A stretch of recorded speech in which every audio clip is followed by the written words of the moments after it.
નમસ્તે વિદ્યાર્થી મિત્રો, આજના વિડીયો લેક્ચરની અંદર આપનું હાર્દિક સ્વાગત છે. આગળના વિડીયો લેક્ચરની અંદર આપણે આલ્કોહોલ અને ફિનોલની કાર્બોક્સિલિક એસિડ અથવા એસિડ એનાઇડાઇડ અથવા એસિડ ક્લોરાઇડ સાથેની પ્રક્રિયાનો અભ્યાસ કરેલો. તો આલ્કોહોલની કાર્બોક્સિલિક એસિડ સાથે પ્રક્રિયા કરતાં એસ્ટર પ્રાપ્ત થયા ક્રિયાને આપણે એસ્ટરીકરણ તરીકે ઓળખી શકાય. અને બીજું એમાં ખાસ એક અગત્યનું બંધારણ ઔષધ હતું, એસ્પિરિનની બનાવટ. તો સેલિસિલિક એસિડની એસિડ એનાઇડાઇડ સાથે પ્રક્રિયા કરતાં એસ્પિરિન પ્રાપ્ત થતું હતું. અને એસ્પિરિન ઔષધનો ઉપયોગ એક તાવ શામક તરીકે, એટલે કે શરીરમાંથી તાપમાન ઘટાડવા માટે, અને બીજું દુખાવાને દૂર કરનાર ઔષધ તરીકે આ એસ્પિરિનનો ઉપયોગ કરી શકાય. આજના વિડીયો લેક્ચરની અંદર આપણે કાર્બન અને ઓક્સિજન વચ્ચે બંધ તૂટવાની થતી પ્રક્રિયાનો અભ્યાસ કરવાનો છે. એમાં સૌ પ્રથમ આલ્કોહોલની હાઇડ્રોજન હેલાઇડ સાથેની પ્રક્રિયા. કાર્બન અને ઓક્સિજન વચ્ચે બંધ તોડવાનો છે. એમાં આલ્કોહોલની હાઇડ્રોજન હેલાઇડ સાથેની પ્રક્રિયા.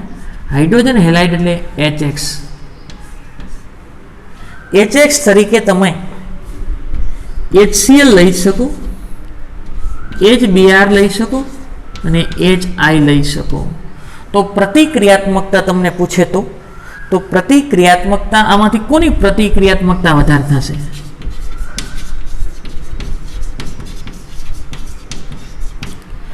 તો યાદ રાખો, આ ક્લોરીન કરતાં બ્રોમિનનું કદ મોટું અને બ્રોમિન કરતાં આયોડિનનું કદ મોટું. જેમ કદ વધારે એમ બંધ લંબાઈ વધારે, અને બંધ લંબાઈ વધારે તો બંધનું માળખું તોડવું સહેલું બને. સરળતાથી બંધ તૂટી જાય. તો લ્યુકાસ કસોટીમાં HCl કરતાં HBr ને HBr કરતાં HI ની પ્રતિક્રિયાત્મકતા વધારે હશે. આગળ આલ્કોહોલ ROH, એની હાઇડ્રોજન હેલાઇડ એટલે કે હું HCl સાથે પ્રક્રિયા કરું, નિર્જળ ZnCl2 ની હાજરીમાં, HCl અને નિર્જળ ZnCl2 ની હાજરીમાં પ્રક્રિયા કરવામાં આવે. તો હવે આ ઓક્સિજન અને કાર્બન વચ્ચે બંધ તૂટે છે. એમાંથી OH અને અહીંથી H છૂટું પડશે, H2O અને RCl ક્લોરો આલ્કેન. અહીંયા X લીધું હોત HX લો, હાલો, તો અહીં શું પ્રાપ્ત થશે? Hello alkane. એક ઉદાહરણ સમજાવી દઉં. ઇથેનોલ લઈ લો, CH3CH2OH. આનું નામ થશે ઇથેનોલ. પ્લસ એની HCl સાથે પ્રક્રિયા કરું. કોની હાજરીમાં? નિર્જળ ZnCl2. સાંદ્ર લેવાનું છે, સાંદ્ર HCl, નિર્જળ ZnCl2 ની હાજરીમાં. તો આલ્કોહોલમાંથી H અને HClમાંથી H છૂટું પડશે, H2O. તો અહીં શું મળશે? Ca3CH2. અહીંયા Cl છે ને જોડી દો, Cl. તો નામ થશે ક્લોરોઇથેન. યાદ રાખો, આ લ્યુકાસ પ્રક્રિયક કહેવાય. આ કસોટીને લ્યુકાસ કસોટી તરીકે ઓળખાય.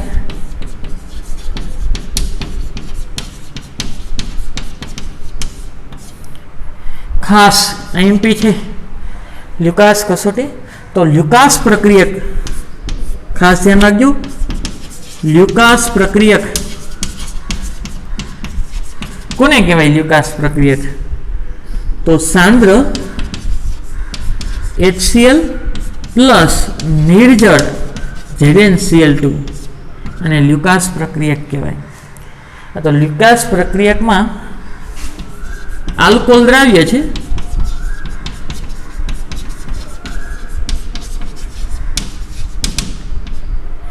જ્યારે આ જે હેલો આલ્કેન બને છે, હેલો આલ્કેન એ અદ્રાવ્ય છે.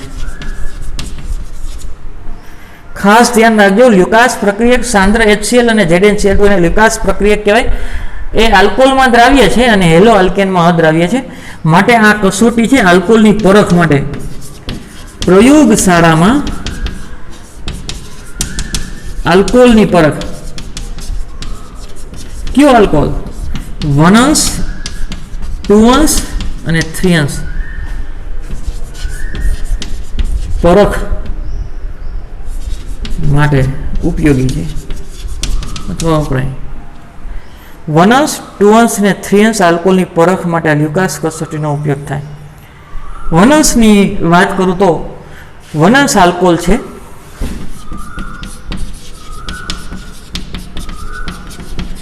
2 અંશ આલ્કોહોલ અને 3 અંશ આલ્કોહોલ. એની પ્રતિક્રિયાત્મકતા 3 અંશની સૌથી વધારે.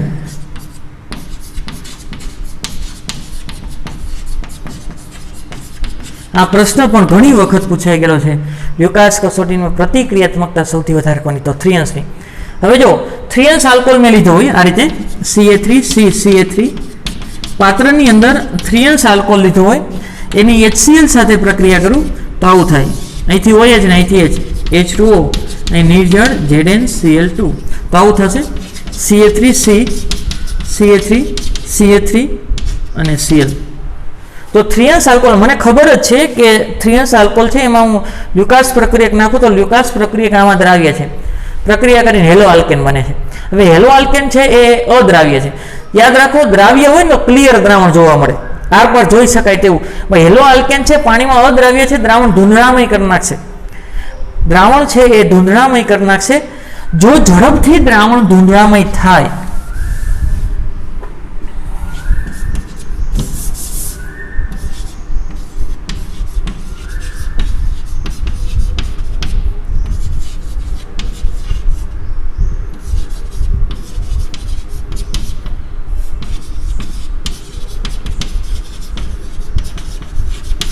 જો ઝડપથી દ્રાવણ ધૂંધળામય થાય તો 3 અંશ આલ્કોહોલ હોય.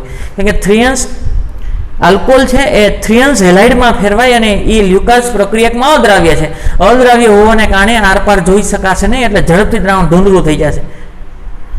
એ ઝડપથી પ્રક્રિયા કરે છે એટલે ઝડપથી તમને આ પરિવર્તન જોવા મળશે, ધૂંધળું દ્રાવણ. બીજું, જો ઝડપથી દ્રાવણ ધૂંધળું ન થયું તો 5 મિનિટ વાટ જોવાની. જો 5 મિનિટ બાદ દ્રાવણ ધૂંધળું થાય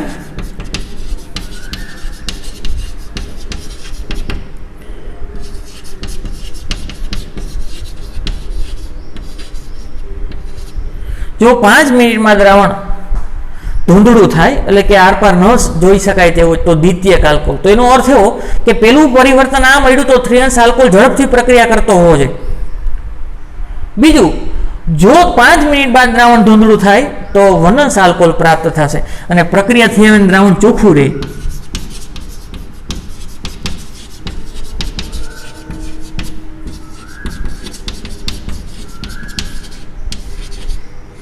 તો 1 અંશ આલ્કોહોલ. તો એનો અર્થ એવો કે ચોખ્ખું તો જ રહે કે લ્યુકાસ આલ્કોહોલ છે લ્યુકાસ પ્રક્રિયકમાં દ્રાવ્ય છે અને પ્રક્રિયા જ ન થઈ એટલે દ્રાવણ ચોખ્ખું રહે. જો હેલો આલ્કેન બનતો તો દ્રાવણ ધૂંધળું થઈ જાય, પણ આમાં પણ ધૂંધળું થાય. આ તો સામાન્ય પરિસ્થિતિની વાત છે, ઓરડાના તાપમાનની વાત છે. તમને એવો પણ પ્રશ્ન પૂછી શકે ઓરડાના તાપમાને લ્યુકાસ પ્રક્રિયા કોણ આપે? તો ઓરડાના તાપમાને 3 અંશ આલ્કોહોલ આપે, કારણ કે એની પ્રતિક્રિયાત્મકતા સૌથી વધારે હોય. આગળ આ છે અડધી કલાક પછી, જો ગરમ કરવામાં આવે તો અડધી કલાક પછી એ પ્રક્રિયા કરીને થોડુંક ધૂંધળામય દ્રાવણ આપશે. તો એટલું યાદ રાખો, આલ્કોહોલની લ્યુકાસ પ્રક્રિયક સાંદ્ર HCl ને ZnCl2 સાથે પ્રક્રિયા કરતા હેલો આલ્કેન મળે. લ્યુકાસ પ્રક્રિયકની અંદર આલ્કોહોલ દ્રાવ્ય છે અને હેલો આલ્કેનમાં અદ્રાવ્ય છે. તો હેલો આલ્કેન બન્યા પછી પાણી સાથે લ્યુકાસ પ્રક્રિયક અદ્રાવ્ય હોવાને કારણે દ્રાવણ આરપાર ન જોઈ શકાય તેવું ધૂંધળામય આપશે. જો 3 અંશ આલ્કોહોલ હશે તો ઝડપથી ધૂંધળામય દ્રાવણ આપશે. તો એનો અર્થ એવો કે 3 અંશ આલ્કોહોલ છે એ ઝડપથી પ્રક્રિયા કરતો હોવો જોઈએ, એટલે એની પ્રતિક્રિયાત્મકતા સૌથી વધારે. ત્યારબાદ જો 5 મિનિટ બાદ દ્રાવણ દૂધિયું બને અથવા ધૂંધળામય મળે તો 2 અંશ આલ્કોહોલ, અને જો પ્રક્રિયા થઈ આવે એનું દ્રાવણ ચોખ્ખું રહે. સામાન્ય પરિસ્થિતિની વાત છે, ઓરડાના તાપમાનની વાત છે. તાપમાન વધારતા આ પ્રક્રિયા 1 અંશ આલ્કોહોલ પણ પ્રક્રિયા કરે, પણ અડધી કલાક પછી એ દ્રાવણ ધૂંધળામય આપશે.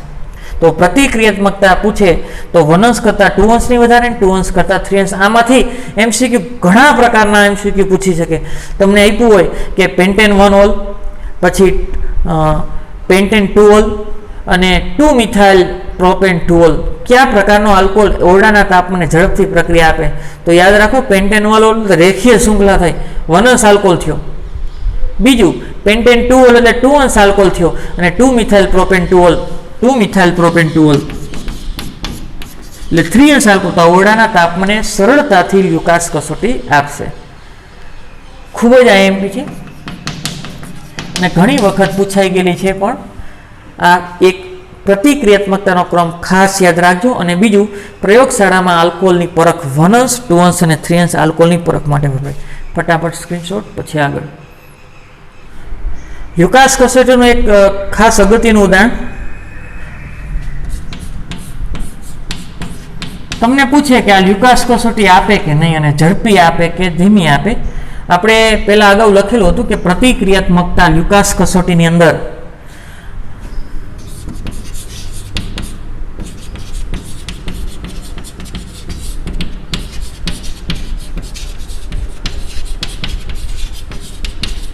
કોની વધારે થાય? 3 અંશની સૌથી વધારે, એના કરતાં ઓછી 2 અંશ અને એના કરતાં ઓછી 1 અંશ. આનું નામ થશે બેન્ઝાઇલ આલ્કોહોલ.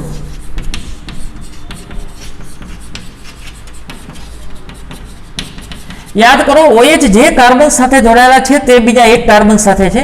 OH જે કાર્બન સાથે છે તે બીજા એક, એટલે 1 અંશ આલ્કોહોલ છે. પણ તેમ છતાં લ્યુકાસ કસોટી ઝડપથી આપશે. જેમ સ્થિરતા વધારે એમ પ્રતિક્રિયાત્મકતા વધારે. કારણ કે બધામાં કાર્બોકેટાઇન પ્રાપ્ત થતો હોય. આ બંધ તૂટે છે, એવું હોય, જો અહીંથી બંધ તૂટે છે તો કાર્બોકેટાઇન પ્રાપ્ત થાય, તો કાર્બોકેટાઇનની સ્થિરતાનો ક્રમ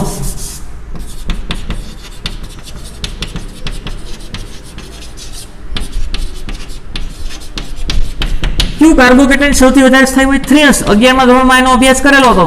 અને 1 અંશ કાર્બોકેટાઇનની સ્થિરતા સૌથી ઓછી હોય. અને બીજું યાદ રાખો વિદ્યાર્થી, કે જો સંસ્પંદન થતું હોય તો ઇલોટો દાતા સમૂહ કરતાં પણ કાર્બોકેટાઇનની સ્થિરતા સંસ્પંદન વાળાની વધી જશે. આ 3 અંશ કાર્બોકેટાઇન, 2 અંશ કાર્બોકેટાઇન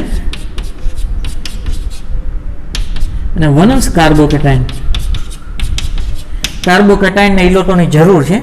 આની પાસે 1 ઇલોટો દાતા સમૂહ છે, આની પાસે 2 ઇલોટો દાતા સમૂહ છે અને આની પાસે 3 ઇલોટો. અહીંથી સૌથી વધારે ઇલોટોનું દાન કરે છે. એટલે 3 અંશ કાર્બોકેટાઇનની સ્થિરતા સૌથી વધારે. આલ્કોહોલ લ્યુકાસ કસોટીમાં કાર્બન ઓક્સિજન વચ્ચે બંધ તૂટે છે એટલે કાર્બોકેટાઇન બને છે. તો યાદ રાખો, 3 અંશ કાર્બોકેટાઇનની સ્થિરતા વધારે છે, એટલે ઝડપથી પ્રક્રિયા કરે. અને ઝડપથી પ્રક્રિયા કરે એટલે પ્રતિક્રિયાત્મકતા પણ વધારે. અને બીજું યાદ રાખો કે જો સંસ્પંદન થતું હોય તો 3 અંશ કરતાં પણ એની પ્રતિક્રિયાત્મકતા વધી જશે. તો યાદ રાખો, અહીંથી બંધ તૂટે છે લ્યુકાસ પ્રક્રિયા HCl અને નિર્જળ ZnCl2 સાથે પ્રક્રિયા કરું તો અહીંથી OH અને અહીંથી H છૂટવું પડે, H2O. અહીં શું પ્રાપ્ત થશે? CH2Cl benzyl chloride. વન અંશની તો પ્રતિક્રિયાત્મકતા ઓછી હોય, કારણ કે 1 અંશ કાર્બોકેટાઇનની સ્થિરતા ઓછી. પણ યાદ રાખો, અહીં સંસ્પંદન થાય છે. અહીં આવો કાર્બોકેટાઇન બને છે,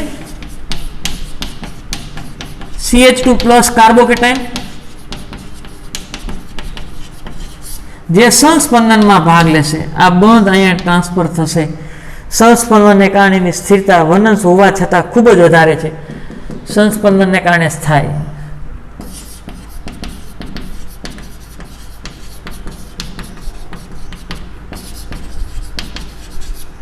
તેથી ઝડપી લ્યુકાસ કસોટી આપે.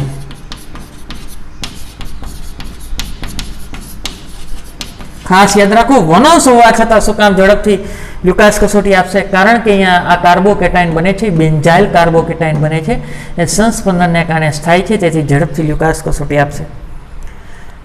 બીજું તમને અહીંયા પૂછે તો આવું, OH, આનું નામ થાય ફિનોલ, એની HCl અને નિર્જળ ZnCl2 સાથે પ્રક્રિયા કરું તો અહીંથી OH અને અહીંથી H2O છૂટું પડવું જોઈએ અને હેલો ક્લોરોબેન્ઝીન મળવું જોઈએ. પણ લ્યુકાસ પ્રક્રિયા થતી નથી. ફિનોલ લ્યુકાસ કસોટી આપતું નથી, કારણ કે અહીં આવો કાર્બોકેટાઇન પ્રાપ્ત થાય. OH જો દૂર થાય તો એ કાર્બોકેટાઇન પ્રાપ્ત થાય અને કાર્બોકેટાઇનને ઇલેક્ટ્રોનની જરૂર હોય, ક્યાંયથી મળવો જોઈએ. અહીંયા કાર્બોકેટાઇન પ્રાપ્ત થયો તો એને પાઈ બંધ પાસેથી ઇલેક્ટ્રોન મળે છે, એટલે સંસ્પંદન થાય છે. આ કાર્બોકેટાઇન અસ્થાયી છે, ફિનાઇલ કાર્બોકેટાઇન.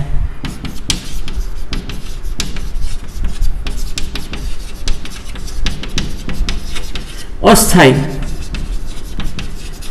કાર્બોકેટાઇન ઇલેક્ટ્રોન મળવા જોઈએ પાઇબંધ પાસેથી, તો ઓલરેડી પાઇબંધ તો છે જ, તો બીજે ક્યાંથી ઇલેક્ટ્રોન મળવાની સંભાવના છે? ક્યાંયથી ઇલેક્ટ્રોન મળવાની સંભાવના નથી. એટલે આ કાર્બોકેટાઇન અસ્થાયી છે. અને વળી પાછો અહીંયા સંસ્પંદનને કારણે અહીંયા સંસ્પંદન થાય એટલે દ્વિબંધ લાક્ષણિકતા હોય, અને દ્વિબંધ લાક્ષણિકતાને કારણે બંધ લંબાઈ ટૂંકી થઈ જાય, અને બંધ લંબાઈ જો ટૂંકી થતી હોય તો બંધનું માળખું તોડવું મુશ્કેલ બને. તેથી ફિનોલ એ લ્યુકાસ કસોટી આપતું નથી, જ્યારે આલ્કોહોલ જ છે એ બધા લ્યુકાસ કસોટીમાં સારો પ્રતિસાદ આપે. ફટાફટ સ્ક્રીનશોટ. આ પણ અગત્યનો ખાસ અગત્યનો ટોપિક હતો.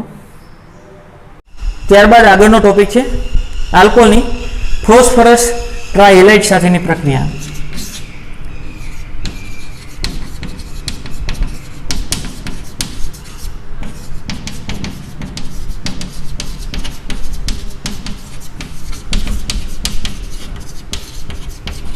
તો સૌ પ્રથમ આનું બંધારણ ખબર હોવું જોઈએ. ફોસ્ફરસ ટ્રાયહેલાઇડ આલ્કોહોલ ROH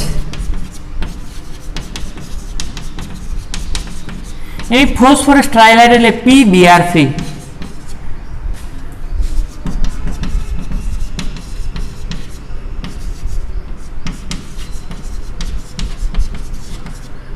સાથે પ્રક્રિયા કરવામાં આવે. જો ફોસ્ફરસ ટ્રાયહેલાઇડ હોય તો એ 3 મોલ તમારે આલ્કોહોલ લેવા પડશે. અહીંથી બંધ તોડી નાખો. આ Br ને છે સોરી અહીંથી બંધ તૂટી જશે અને Br ને R સાથે જોડી દો તો RBr બ્રોમો આલ્કેન પ્રાપ્ત છે. 3 મોલ લીધા છે એટલે 3 Br થઈ ગયા. 3 હાઇડ્રોજન 3 ઓક્સિજન અને 1 ફોસ્ફરસ વધ્યો તો આવું છૂટું પડશે A3PO3. આનું નામ થશે, જો 4 હોય તો ફોસ્ફોરિક એસિડ અને 3 છે તો ફોસ્ફરસ એસિડ. ખાસ યાદ રાખો, અહીંયા 4 હોય તો ફોસ્ફોરિક અને 3 છે તો ફોસ્ફરસ એસિડ. આગળ ઉદાહરણ જોઈ. બીજું કે ફોસ્ફરસ ટ્રાયહેલાઇડ હેલાઇડ તરીકે Br અને Cl લઈ શકો, અન્ય તમે લઈ શકો નહીં, કારણ કે ફ્લોરિન છે તો એ યોગ્ય નિપજ આપતું નથી, એટલે તમે Br અને Cl લઈ શકો. ઉદાહરણ ઇથેનોલનો 3 મોલ CH2OH, આનું નામ થાય ઇથેનોલ. એની PBrC સાથે પ્રક્રિયા કરતા ફોસ્ફરસ ટ્રાયબ્રોમાઇડ. હેલાઇડને બદલે હું બ્રોમાઇડ લખી નાખું, Br લીધો છે ને, તો અહીંથી બંધ તોડી નાખો અને Br નહીં જોડી દો તો આવું થશે 3 મોલ CH3CH2Br બ્રોમો ઇથેન. બીજું 3 હાઇડ્રોજન 3 ઓક્સિજન અને 1 ફોસ્ફરસ. આ 3 હાઇડ્રોજન 1 ફોસ્ફરસ અને 3 ઓક્સિજન, ફોસ્ફરસ એસિડ પ્રાપ્ત થશે. Phosphorus acid. આલ્કોહોલનું નિર્જલીકરણ પ્રક્રિયાનો અભ્યાસ કરી. ધોરણ 11 ની અંદર આપણે નિર્જલીકરણ એક પ્રક્રિયા ભણી ગયા. એલ્યુમિનાની હાજરીમાં, એલ્યુમિના એટલે Al2O3, આલ્કોહોલમાંથી પાણી છૂટું પડી આલ્કીન પ્રાપ્ત થાય. તો સૌ પ્રથમ નિર્જલીકરણ એટલે શું? નિર્જલીકરણ એટલે H2O દૂર. જો H2O દૂર થતું હોય તો એ ક્રિયાને નિર્જલીકરણ તરીકે ઓળખાય. આલ્કોહોલ COH OH અહીંયા કોઈ પણ હોઈ શકે, કાર્બન અથવા હાઇડ્રોજન. અહીંયા H લખું. આલ્કોહોલ તેની પ્રક્રિયા નિર્જલીકરણ કરી શકે તેવા કોઈ પણ રિએજન્ટ. એક તો સાંદ્ર H2SO4 લઈ શકો તમે. સાંદ્ર H2SO4 છે પ્રબળ નિર્જલીકરણ કારક છે, પાણીના અણુને પોતાનામાં ખેંચી લે. અથવા સાંદ્ર A3PO4 ફોસ્ફોરિક એસિડ અથવા એલ્યુમિના એટલે Al2O3. એલ્યુમિના પણ એ પ્રબળ ભેજ શોષક છે, પાણીના અણુને પોતાનામાં ખેંચી લે. अथवा निर्जल ZnCl2 पाणी न होवुं जोईए। निर्जल ZnCl2 ए पण खूब ज सरळताथी पाणीना अणुने पोतानामांथी खींची लेशे। तो आल्कोल OH અને અહીંથી H પાણીનો અણુ છૂટો પડશે, H2O પાણીનો અણુ છૂટો પડે છે। આ ક્રિયાને નિર્જલીકરણ તરીકે ઓળખાય। કાર્બનની એક સંયોજકતા ખાલી પડી છે, આ કાર્બનની સંયોજકતા ખાલી પડી છે, એટલે બંને વચ્ચે ડબલ બંધ થશે। બે બંધ તો ખાલી હતા જ, બંને વચ્ચે ડબલ બંધ, આલ્કીન પ્રાપ્ત થયું।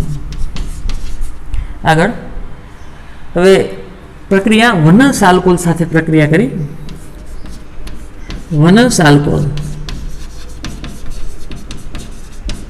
એનું ઉદાહરણ ઇથેનોલ લઈ લો, Ca3 CH2 OH। અહીં હાઇડ્રોજનને આ રીતે લખું H, આનું નામ થશે ઇથેનોલ।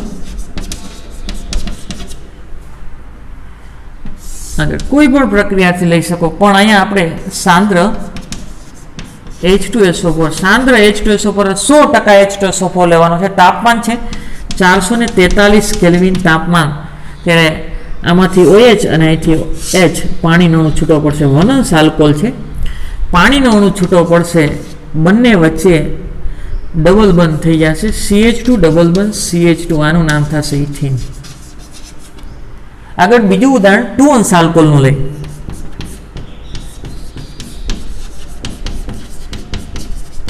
એનું નિર્જલીકરણ કરી। 2 આલ્કોલનું ઉદાહરણ OH અને CH2 H ને હું અહીંયા લખું પ્રોપેન 2ol।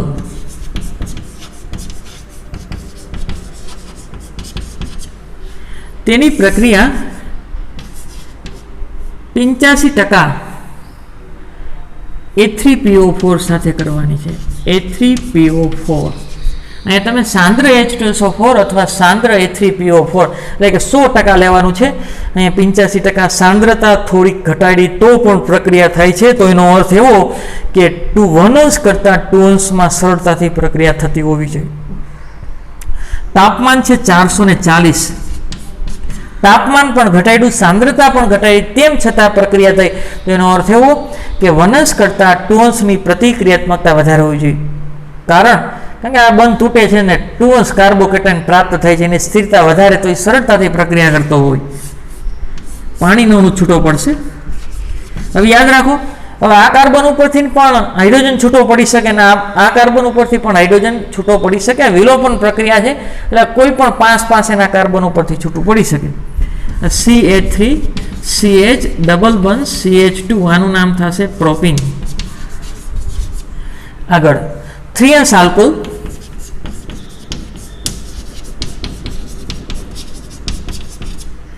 એનું ઉદાહરણ Ca3 C Ca3 CH2 અને H લખું, અહીંયા OH એનું નામ લખવું છે, તો પેલો કાર્બન, આ બીજો અને ત્રીજો, 2 methyl propane 2ol, 2 methyl propane 2ol। આગળ 20% A3PO4, યાદ રાખો અહીં સાંદ્ર H2SO4 અથવા સાંદ્ર A3PO4 લીધું છે। આગળ 2s આલ્કોલ હોય તો 85% A3PO4, તાપમાન અહીંયા 443, અહીંયા 440, અને 3sમાં માત્ર 20% જશે A3PO4, તો પણ પ્રક્રિયા થાય છે। એનો અર્થ એવો કે 3s આલ્કોલમાં પ્રક્રિયા સરળતાથી થતી હોવી જોઈએ, અને તાપમાન છે 358 કેલ્વિન, તાપમાન સામાન્ય તાપમાન છે, તેમ છતાં પ્રક્રિયા થઈ, તો એનો અર્થ એવો કે 3s કાર્બોકેટાયન બનતો હશે, અને 3s કાર્બોકેટાયન છે સરળતાથી પ્રક્રિયા કરી શકે। તો પ્રતિક્રિયાત્મકતાનો ક્રમ આ પ્રક્રિયા ઉપરથી તમે લખી શકો કે કયા પ્રકારનો આલ્કોહોલ એ સરળતાથી નિર્જલીકરણ પ્રક્રિયા અનુભવી શકે। તો યાદ રાખો કે કાર્બન ઓક્સિજન બંધ તૂટતો હોય તો કોઈ પણ પ્રક્રિયા છે એ 3s કાર્બોકેટાયન બને છે, એટલે 3sમાં જ પ્રતિક્રિયાત્મકતા સૌથી વધારે હોય। આનું નામ થશે 1 2 3 2 મિથાઇલ પ્રોપીન। નિર્જલીકરણની સરળતાનો ક્રમ।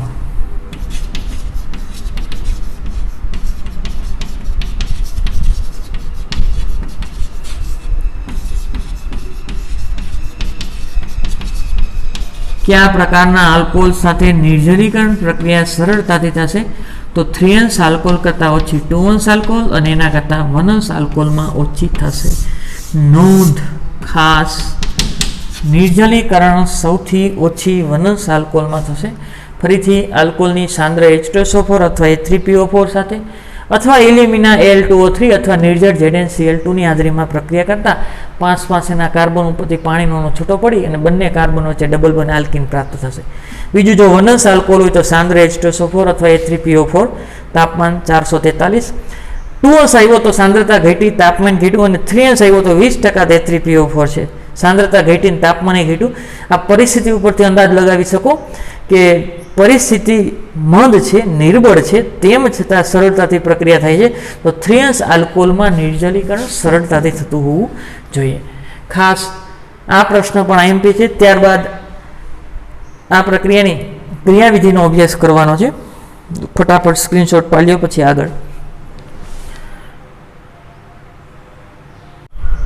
આગળ આલ્કોહોલનું નિર્જલીકરણ પ્રક્રિયાની ક્રિયાવિધિ. એમાં તબક્કો 1,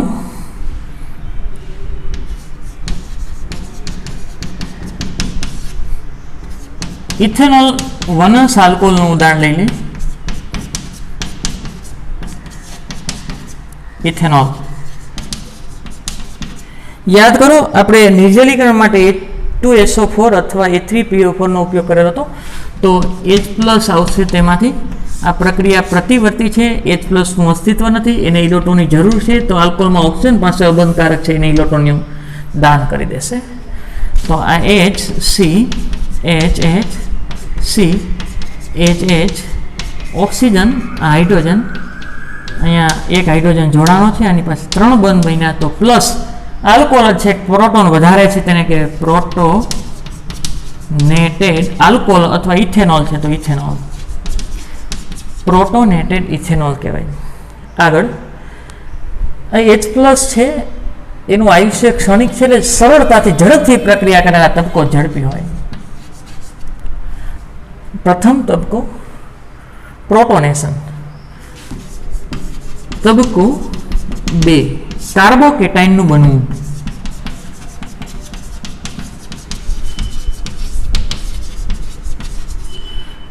આ HC, ખાસ અહીંયા ધ્યાન આપજો.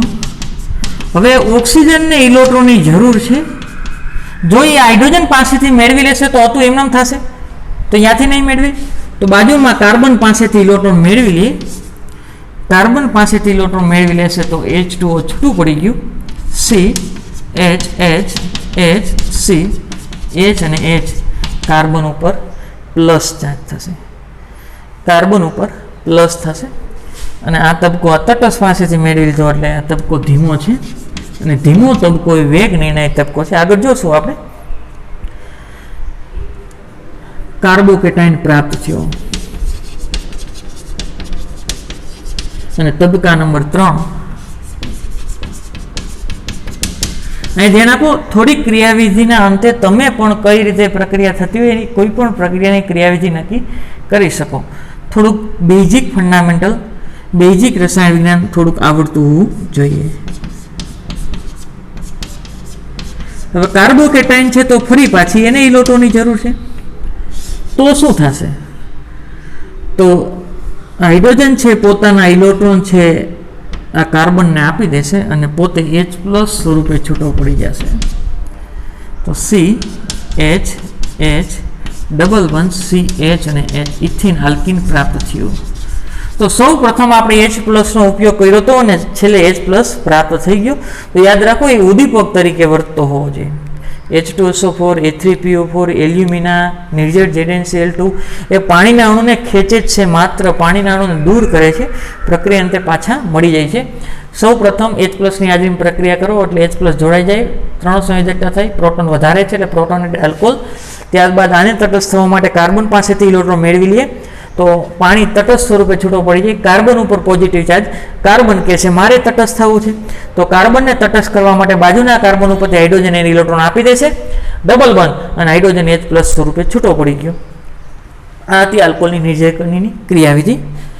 સ્ક્રીનશોટ ફટાફટ, પછી આગળનો ટોપિક.